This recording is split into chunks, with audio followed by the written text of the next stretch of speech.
Recycling is important. You can help our community raise recycling volumes and divert material from the landfills by hopping into recycling. It's easy. Just a few more things to throw away. Daddy, did you know that those are recyclable? No, I didn't, Jordan. Guys, what's recyclable here?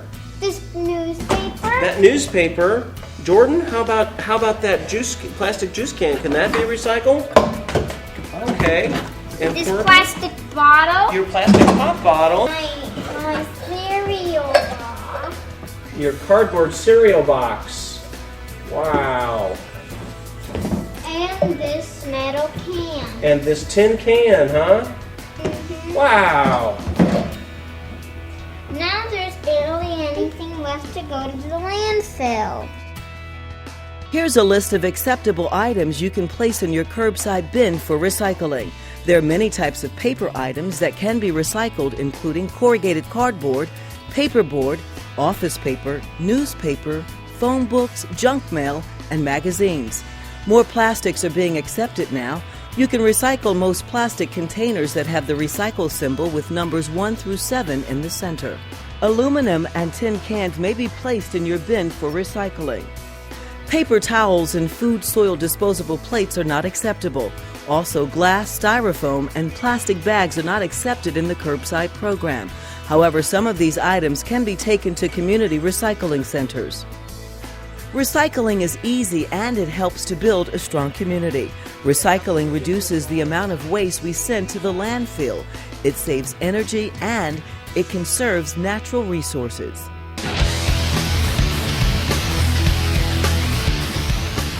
When we don't recycle, our discarded materials end up in the landfill and they're buried. They take up valuable land and they cannot be reused. The Johnson County Environmental Department and the Mid-America Regional Council partnered to find out what we're throwing away. A professional waste evaluation was conducted and samples from trash trucks heading to the landfill were taken and sorted out into different categories of material. This is a pie chart of the materials that are filling up the landfill. Most of what goes to the landfill can be recycled.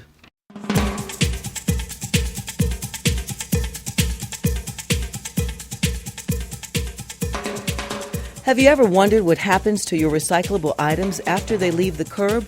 They go to a processing facility called a materials recovery facility where they're sorted, baled, and shipped to be made into new items. Truckloads after truckload of materials are delivered daily to the materials recovery facility. First, the materials are deposited on the floor of the plant, and then they're pushed up a conveyor belt for the sorting process.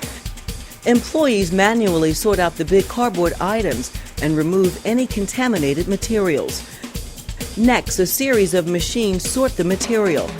This machine sends lightweight paper items up the sorting line, while the heavier plastics, aluminum, and steel cans fall downward.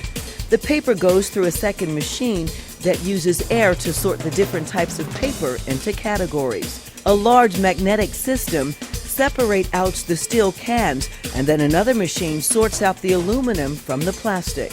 The plastic gets further sorted into the various grades of plastic with the help of a computerized system called a polysort. Once sorted, all of the materials are baled into big blocks. The materials are ready to be shipped to the manufacturers to make them into new items. Making goods out of recycled materials requires much less energy than using virgin material. Once you recycle an aluminum can, it can become a new aluminum can within 6 weeks. Making cans from recycled material requires 95% less energy. Recycling 1 ton of paper is equivalent to 17 trees. Paper and cardboard are used in making new paper and cardboard products. Be sure to look for these recycled products in the stores.